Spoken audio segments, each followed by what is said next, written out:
Good afternoon, and welcome to SAIT Newsfile. I'm Caden Kish. Kevin Kratz will have a look at the latest highlights later. What can we expect, Kevin? Well, I mean, big news coming from the Chicago Blackhawks surrounding Corey Perry, but also the Flames took a win against the Vegas Golden Knights. It's always giving the Flames a win, right? We will have a look at the weather with Carol Guevara later today, but first, here are today's top stories. Calgarians are shaken up after a shooting that happened at South Trail Crossing. The shooting happened in the suburbs during broad daylight, which caused the nearby residents to be quite scared, realizing it can happen anywhere. The shooting was right after a stabbing incident in the northeast, which has caused some concern. Mayor Gondek has ensured that they are taking these incidents very seriously, and as of mid-November, Calgary is on pace to stay consistent with their 5-year shooting average. The Alberta and federal government are facing a potential class action lawsuit after the handling of the payments for childcare. A claim filed Friday alleges that Alberta took funds from Ottawa meant for childcare and turned them into general revenue for the maintenance spent on such children. The money was meant to cover extra costs for children such as music lessons, sports, or some dental work.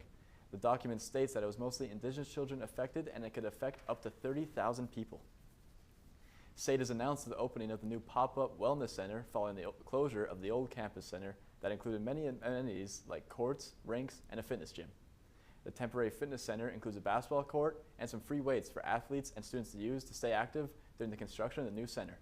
Trey Smith has more details on the new sprung structure.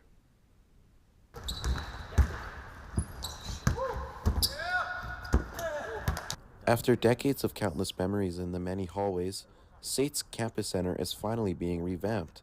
With construction starting last fall and into next year, many facilities had to find new homes, and Wellness Center manager David Miguez had to make the decision of what could go into the new pop-up tent. It's been definitely a challenge to accommodate and make decisions on what is going to stay, what's going to go, what is the priority, what students are going to enjoy more, what staff needs. With the help of many workers changing over most of the weights and machines, along with an amazing donation by the University of Alberta for their old basketball floor, students and athletes can finally enjoy the limited gymnasium for a quick sweat. Student Peter Jansen says it's similar to the old building, but he has a couple of knocks on the sprung tent. As far as the gym goes, a lot of the equipment's the same. Pretty happy with that. The gym floor is a bit different. It's hard to compete.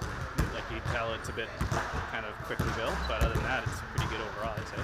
With the new sprung tent being built on campus, the school had to make a decision whether to renovate the old building or tear it down to build a new one. And after weighing all of their decisions, the school finally came to a decision that a new gym needed to be constructed. We just needed someone to pull the trigger and say, hey, we're investing more money. It's more expensive to renovate the place rather than build a new one. With the new campus center due to open in 2025, students don't have to worry as the old building will be decommissioned in a student and campus-friendly manner, with over 600 tons of bricks, tin, and steel to be sent back to a recycling facility. With the Wellness Center looking to become a staple on campus for the next few years, watch out for more sports to move into the center, like volleyball and futsal. For SAIT Newsfile, I'm Trey Smith. SAIT's men's soccer team are on the verge of shining records with a hot start. The men's soccer team has had one of the best starts in recent history due to their great two-way play so far earlier in this season. In the newsroom is Jonah Tobias. Jonah, what can you tell us about the men's soccer team's fast start? Well, Caden, the SAIT men's soccer team is off to one of its greatest starts of all time. They've gone off to a 7-1 start so far, with their only loss coming against Red Deer Polytechnic.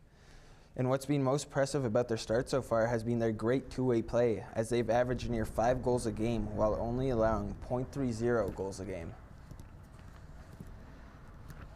Really, I mean, I think it's a year-long project that you work on for a few short months in the fall, and I think the success from this year doesn't come from this year. It comes from last year, the year prior, the year prior, and the year prior, and we've had some really important people before these guys that have helped create a standard and a program that's able to become successful with the standards that people before these guys have worked hard to create.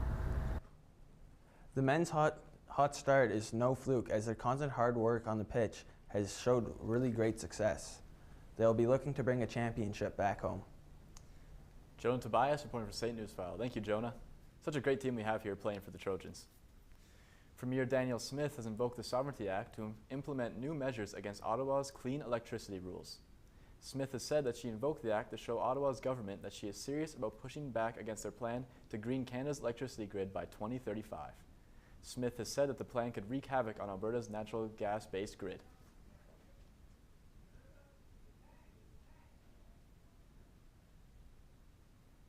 All provincial entities to refrain from enforcing or complying with the proposed federal electricity regulation.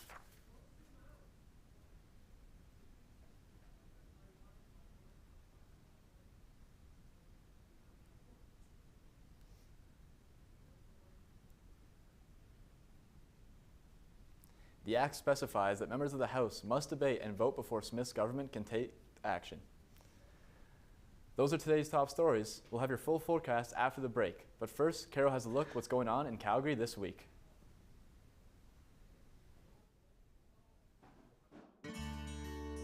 Hop into your Santa suits for December 9th, Santa Pub Crawl on 17th Ave.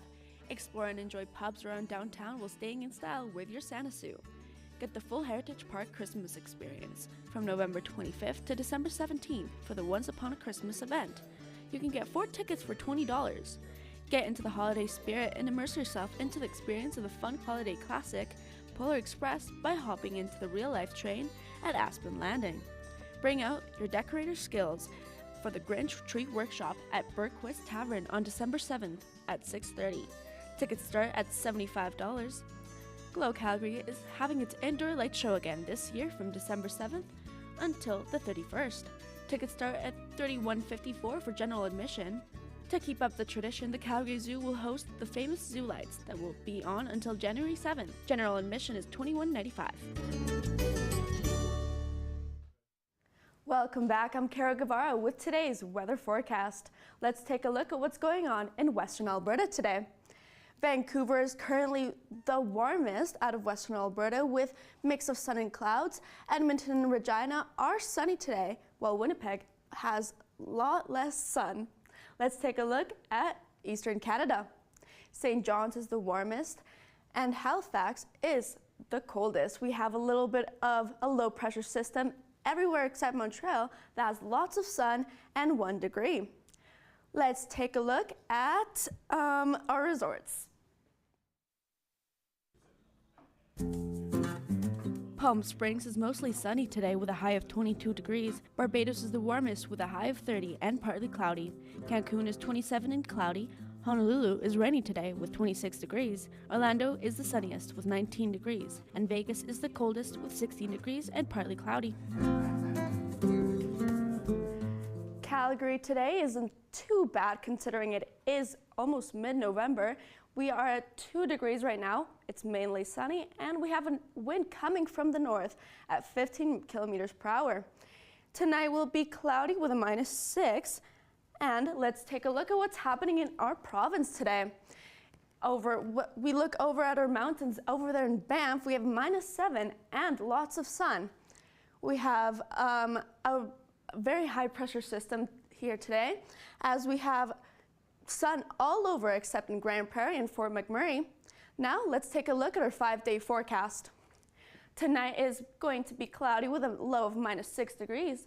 Tomorrow, Saturday and Sunday will be a mix of sun and clouds, so make sure that you go out on Friday and enjoy that sunny high of -1 degree. My bad.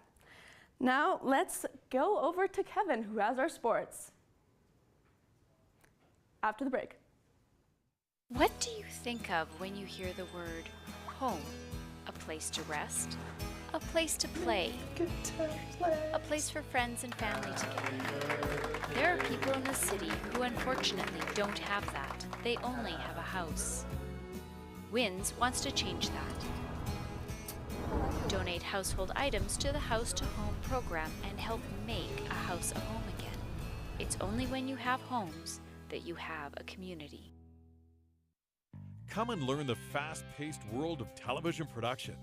Find your passion to write, shoot, edit, and direct news, sports, and dramatic productions.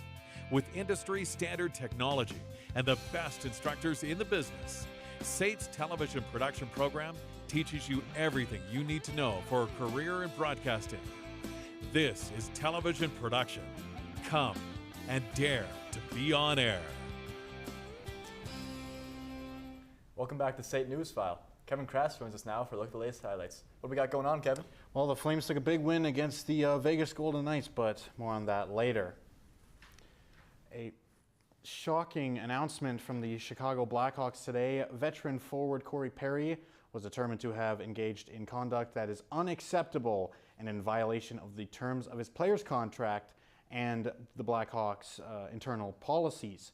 The team stated that Perry has been placed on unconditional waivers, and in the event that Perry clears waivers, the organization intends to terminate his contract effective immediately. The Calgary Flames' 6-game homestand started off strong with a 2-1 overtime victory over the Vegas Golden Knights. Vegas struck first on the power play, a shot tipped by Nick Waugh to William Karlsson, burying his 10th of the year. Later on, Dan Vladar would have a stellar save. He was called in and he had this big stretch to get that puck, setting the tone for a great game. In the third, AJ Greer ripped it from the point of the slot to tie the game for Calgary. The game would remain tied after 60 minutes.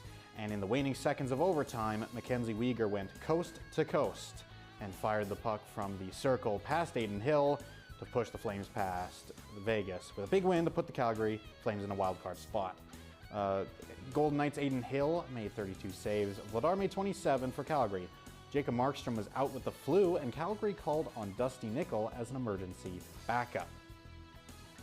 I actually woke up from a nap to a text from LaBarbara at about 5:30. Kind of let me know that this is possibly going to come in here and dress and just to kind of be ready. And I live pretty close by, so I just jumped in my truck and came here and tried to do business as usual and get a warm-up in and try to stay calm, I guess.